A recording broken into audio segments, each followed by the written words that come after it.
During this time of limited travel, increased isolation, and stressful media, we want to make the most of this time right here at home.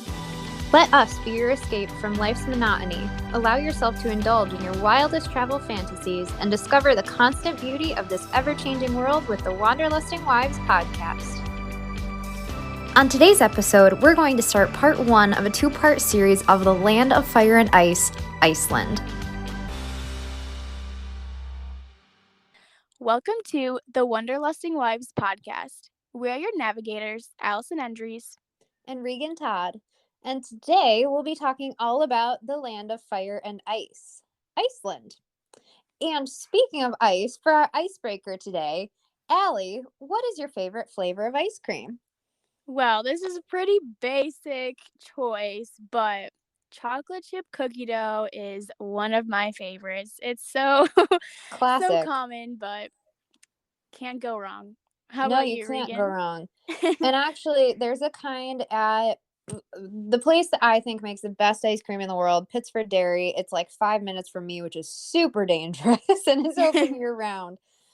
They make a kind called Cookie Monster, which is basically chocolate chip cookie dough, but with cookies and cream also. Oh my goodness. Yes. So yeah, we'll have to go next time we visit. But Speaking of my favorite kind of ice cream, at Pittsford Dairy, they make a coconut almond crunch that is just to die for. It's amazing. So that would have to be my favorite. That sounds really good. Can't eat almonds because of my husband, but it does sound really good. So maybe I'll just have to have a girls' trip. I'll pick them out for you, Allie. Yeah. Have a girls' trip, and we can just try all the ice cream flavors with nuts. And that sounds like a dream come true. Add that to the list. Iceland Northern Lights, cruise on Norwegian or Princess Cruise Lines, and ice cream tour for the girls. Yeah. All right. The list is getting longer, folks. But moving along today, so we are talking about Iceland, and as we get into it, we've alluded to before that it is just the most beautiful country. One of my favorite things to say about Iceland is it's as if God said, and now I'm really going to impress them, and then he made Iceland. It is just gorgeous. So, Allie, do you want to go into a little bit about where Iceland is and maybe some fun facts? Yeah, absolutely. So you might be thinking, oh, Iceland, it has to be all ice, right? Well, the common misconception is that Iceland is full of ice. Well, there is ice there. Greenland is actually the one that is more icy and snowy than Iceland. So kind of confusing, but Iceland is a European Nordic nation island off the northern Atlantic Ocean, and it's between Greenland and Norway. So Greenland is actually not really all green. It is actually more like what you would think Iceland would be like, and vice versa. And then some cool facts is that most people do speak English there, but it's typically taught as a second language to Icelandic. And also we learned that several people are fluent in Danish, German, Spanish, and French as well. So they are really one-upping us because I know English and barely Spanish. So quite impressive. Well, when you're an island nation, think about it. You like, who do we trade with? Who do we do commerce with? It's like, well, I guess we have to learn these languages. Yeah, for sure. Yeah, absolutely. And then the capital is Reykjavik. That's a fun one to spell. If you have not seen it, look it up because you're looking at like, what? That does not make any sense, but that is Icelandic for you. And it's home to volcanoes, Viking history, glaciers, hot springs, which are oh so amazing, and the most impressive geothermal energy operation in the world. And I cannot forget one of my favorite parts, trolls. Yes, I'm not talking about the movie. I'm talking about actual trolls, folks. So maybe not actually trolls, but some people believe that trolls are there. So that's just one of my favorite fun facts. And then you might have heard Iceland from us, or maybe you are an avid scroller on social media and realize that Iceland has become quite popular and very much deserving because it is quite beautiful and is known to have many tourists. So a little bit about Iceland, and to top off our fun facts, just a quick little disclaimer. Not sure if people from Iceland are listening to this, but we just apologize in advance for our inability to pronounce most of the names. We are trying our best. But Icelandic is actually a really impressive and hard language to figure out. And we learned to say some of these words from our Airbnb hosts as we traveled along the whole entire country. So that is a lot of information, but let's move on to some of our favorite moments. You want to start us off, Regan? Yeah. So for our trip to Iceland, we spent, I think, 10 glorious days or 10, 11, 14. I don't know, something. Time just slipped away. It was the most glorious time. When I say this country is beautiful, think of the most grand synonym to beautiful, and that is what Iceland encapsulates. So we just kind of drove around the entire island, literally did not just do the tourist destinations around Reykjavik, but went around literally the entire island. And you can't really get to the interior of the country unless you have a four-wheel drive vehicle. It's not very well paved. The country is they live very minimally, which I so admire. I would love to live how they live, and like they live so in a sustainable manner and everything. So we were able to just stay on the outside of the country, but we started at Thingvellir National Park, which actually is where the Eurasian and North American continental plates collide, and you can walk or scuba between them, which is really, really cool. And that was our, I believe, our first day there. We were exhausted, Mm-hmm. but it was just so awesome. And how unique, right? And then Yeah. after that, we followed it up at Friedheimer Greenhouse, and Allie Yeah. Let me had a just religious experience. let me just interrupt you right here. Two words: olive bread. That's all you really need to know. Oh. I'm not gonna say stop listening to this podcast because I want you to listen to the whole thing, but all you need to know, olive bread is the way to go. Okay, my mom tried to replicate it at home. Tasted good, thanks, mom, but it wasn't quite like Icelandic olive bread. You're probably thinking, ew, olive, that's so gross. That is But I'm exactly telling what I'm you, thinking right I am now. telling you, if you like olives, specifically green olives, because I'm pretty sure that's what they were, oh my gosh, amazing. There was also, I can't forget this part because this is the main attraction for other people. But the tomato soup was the main attraction because it is Mhm. in a greenhouse and they make their own homemade tomato soup there, which was so amazing. And the place is so amazing. And so is the olive bread. So I highly recommend that you make reservations if you do plan to have some amazing olive bread. But enough about the olive bread. How about this place I hear that has a pink pig? You can get food there. Oh yeah, the place to shop when you go over to Iceland is called Bonus, and the logo is a bright pink pig, and I'm pretty sure the background is like bright yellow, so you literally can't miss it. But it's the place to shop. Things and groceries in Iceland tend to be more expensive because, like we said, it's an island nation, and so they have to import a lot of their goods. And so when you go over to Iceland, you want to plan for that vacation to maybe cost a little bit more on the dining and food end of that. Um, and just because of the nature of the country, it being an island. So definitely make sure you shop there if you are not going to go eat at the greenhouse, which please don't miss that. Not only is it such a unique experience to be eating in a tomato greenhouse, but also the food is just incredible with the soup and the breads and the olive bread, if you're Allie. To each their own. I respect it. She loved it. But yeah. So that's kind of where you want to go for some good food and some good groceries.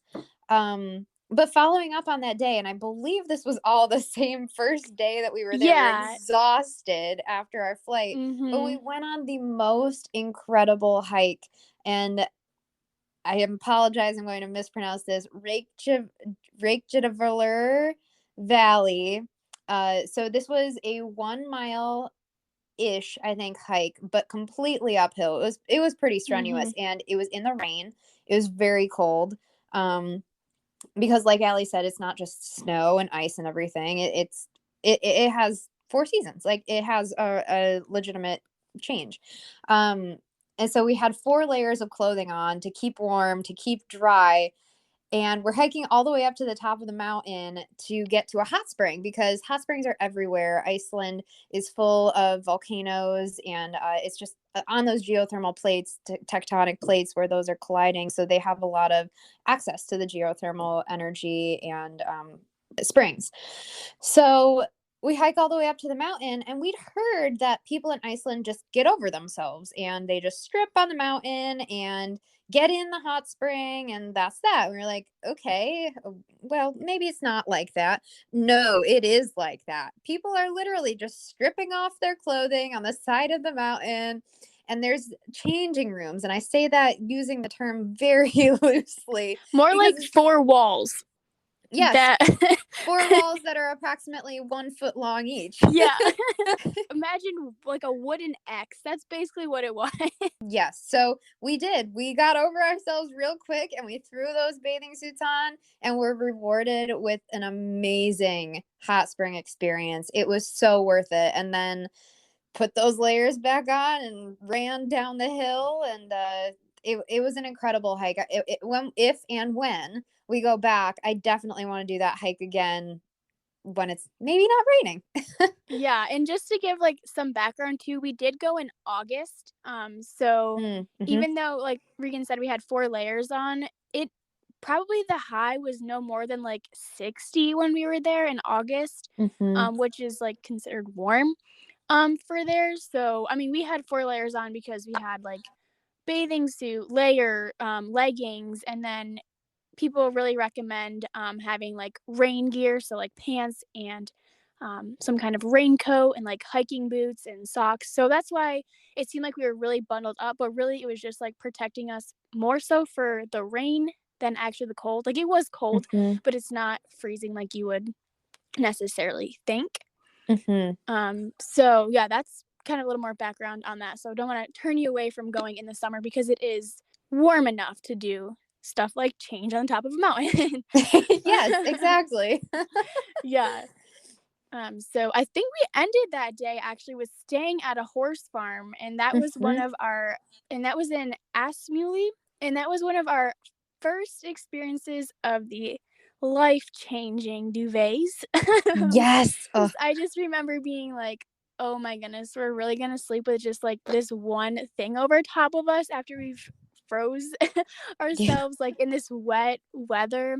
But actually, the duvets were like one of the highlights of Yeah. every Airbnb and hotel or camper that we stayed in.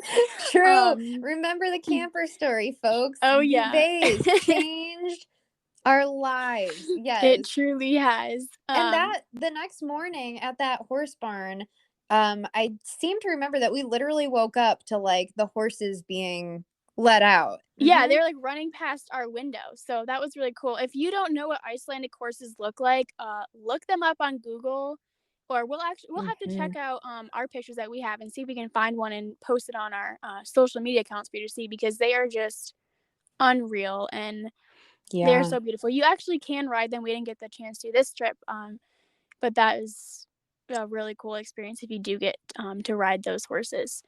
The word majestic comes to mind, like Yes. unlike another horse that I've ever seen. Yeah, for Yeah, sure. absolutely. Yeah. Yeah, but enough about horses. This place is a land of waterfalls and sheep. Oh, sheep. I still never got a selfie with a sheep I looking know, directly at me.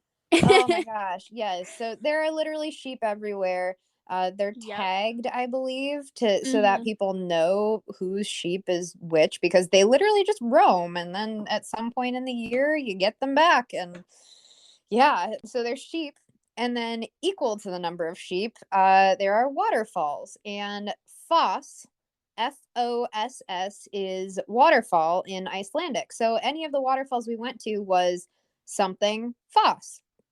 And a few of our favorites were Thorofoss, which was surrounded by peat moss, and it was so squishy. You're not supposed to walk on it, which we did not know until later, I believe. So apologies to the environment. But I laid down on part of it because it was so soft and it just seemed like it was just hugging me and Yeah, it was asking for me to so take a nap in it. yeah, it was very inviting and unique. Yeah. What were some of the other waterfalls that you remember? Gulfoss, which if you've been on Instagram, you know exactly what we're talking about. Yes. It's It's like the Niagara Falls. popular yeah, it's the popular, waterfalls to check out. And Mhm. then, oh boy, Celingelan Falls. Hey, that was pretty good. I think that was close. I'm so sorry if people from Iceland are listening to this, but, um, that's also a very popular one that you will likely have seen on Instagram as well, and you get to walk behind it, so Mhm. that is very unique. And another walk behind one that is actually not as popular, and if you checked out our reel on Instagram, you will see that in the reel, my picture is behind a waterfall, and that was Verna Foss. And you can also drink water from the stream because it is from glaciers, so it's glacial water.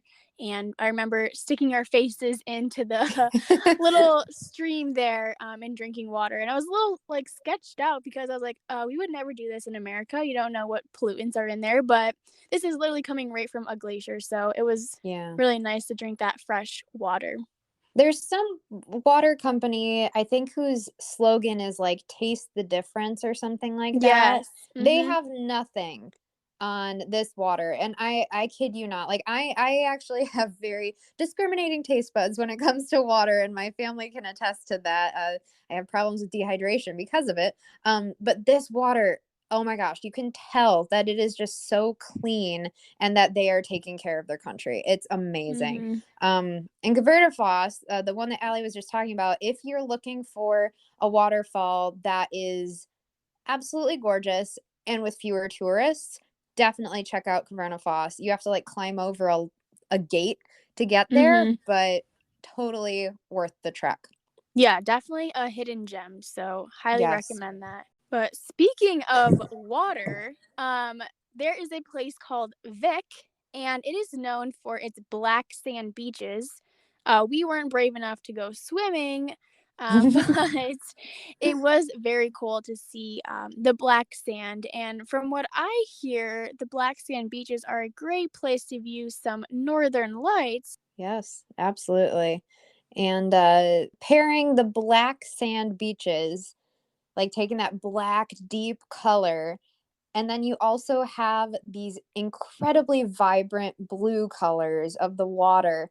So, Skaftafell Glacier makes up a huge portion of Iceland. I know we said that there wasn't a ton of ice, but there is ice. Iceland is made up of so many different terrains. It's incredible. Um, and for these glaciers, they create glacial lagoons. And this is where that vibrant blue comes in. And we even found there was a pink lake that was made because of the sunset, and it was like, I'm pretty sure that I proclaimed that I wanted to be engaged at that lake Yep. because it was just beautiful. And if you've seen our Instagram reels, you know that I am quite the pink lover. So that was pretty special. And we even learned actually, I'm not sure if it was on the trip or after, but they do like astronaut moon training there because it's just such unique land, and there are places that we drove through that look like a completely other planet. It's just amazing. Like the Yeah. things that you see, like one minute you're looking at green grass and waterfalls, and then the next you could be pulling up to the black sand beach. So you don't really Yeah. know what's going to be around the corner, and like that leads to the 3 mile long tunnel that we went through. It had, I think, like two exits Yeah. during Yes. the tunnel. Like that was insane. Like I'm not really like claustrophobic or anything, but I was starting to get a little panic. Like we didn't know how Hmm. long the tunnel was. It was 3 miles. It was getting late. And then, not far after the tunnel, the wonderful camper appears. I mean, if you heard our first episode, and if you haven't, I encourage you to go back and listen to that to get to know us a little bit and hear about some more of these stories. But that is where I think we truly began to really appreciate the duvets because Yes. we were exhausted, but the duvets led to, I mean, honestly, probably the best night of sleep I've ever gotten in my life. a once in a lifetime experience because I looked it up and I cannot find the Airbnb. So I think we were just really lucky. we were we got to snag that camper. My dad still sporadically sends me a random picture of that camper, and I'm like, why? Right. But that's We're because definitely it was such a good memory. Like, we talk about it all the time now. So, yep. and And we woke up the next day and we went to Sadisfjordur, which I think is mhm. the only word that I'm able to successfully pronounce Yeah, you sound like a consistently. native. Sadisfjordur. I got this. But we went on a hike there that at one point I was very in shape at the time. So I like would like to just run up mountains and stuff. But Allie proclaimed, Regan is like a toddler. You take your eyes off of her for 1 minute and she's at the top of a rocky outcropping. And yeah, okay, That cool. was very true, but I can't throw too much shade at her because I was the one that was excited about eating hot dogs. So That's true. I'm That's not true. sure who the real toddler is here. Maybe Yeah, you're one me. to talk. Yeah. But I was excited by the hot dogs and Regan's mom was always like, if you don't behave, Allison, you're not gonna get hot dogs tomorrow. So it was a big deal and I really looked forward to these hot dogs. They were very overhyped, but still good. Yeah. And you know what? If you wanted to be a professional hot dog eater in Iceland, you could be a professional hot dog eater because when you fill out your census or however they account for people in their country, you can literally fill out your occupation to be whatever you want it to be. So, literally, I kid you not, this is 100% true. There are Jedi masters and wizards living in Iceland because you can literally be whatever you want. So, this is another reason why I love this country because I want to go over there and be the Jedi master I've always dreamed of being. That would be amazing. Maybe the next time we make our trip over there, you can, I'll claim bring to be my a Jedi lightsaber. master. Yes, that would We'll be get some perfect. awesome. Can you picture, Allie? Northern Lights plus lightsaber. Oh my gosh. Wow.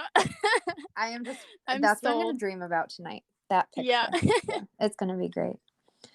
But And yeah, speaking so, of dreaming of beautiful things, oh, Husavik, I think I'm mm-hmm. saying that right, was absolutely gorgeous and is known for their whale watching. Yeah, and that town had some incredibly adorable churches. They would just like pop up in the middle of nowhere. There'd be no houses for miles and miles, and then there would be a random church. And we're like, wait, who goes there? The sheep? Like, who Yeah, goes it to was this like church? so random. It'd be like one house or two and then a church. So I don't know if they just built that for themselves or what, but Yeah, which I it was just really find cool. so cool. They live so minimally, and I really truly do admire that and want to be more like that. But they just do. They appreciate their landscape and they appreciate everything about their country, including the fact that they have midnight sun, which Mhm. basically because of where they're located on the globe, there are times of the year where the sun does not set. There's literally just sun and daylight 24 hours a day. And that was the case when we were there. I remember having to wake up in the middle of the night at 3 a.m. to talk to my then boyfriend, now husband, but and the sun was up. Like, and he was like, "What are you doing?" I was like, "I'm sleeping, but the sun's coming up, so who knows, like, what's going Yeah. on?" But it's just super unique. That was a cool experience. Yeah, speaking of cool experiences, we happened to check out Santa's Icelandic workshop in Akureyri. And it had like this cute little Santa bathroom and like a tic tac tree game and things like that. It was just a quirky little thing. And I think I remember too the bathrooms, they had like Christmas carols playing and they were like Yeah. tiny, like elf-sized bathrooms. So Yeah. that So if was you're a cute. Christmas fanatic, like, check it out. It was very, very festive. Yeah, for sure. One could almost say it was photoshopped. In fact, I believe that my brother Brendan did say that we would send him pictures from Iceland. And this is kind of, if you want to encapsulate Iceland in a statement, it would be what he said. I'm convinced that all of these photos are photoshopped. And we swear they're not. Iceland truly is just as beautiful, if not more beautiful. I would say it probably is more beautiful in person Yes. than the photos that capture it. And so, yeah, I think that's all for today. And tune in next time for more on Iceland, part 2 coming up. Thanks for tuning in to the Wanderlusting Wives podcast. Come escape with us again next Tuesday morning. Give us a subscribe and a follow on all of our social media and wherever you listen to your podcasts. And until we chat next week, wander on.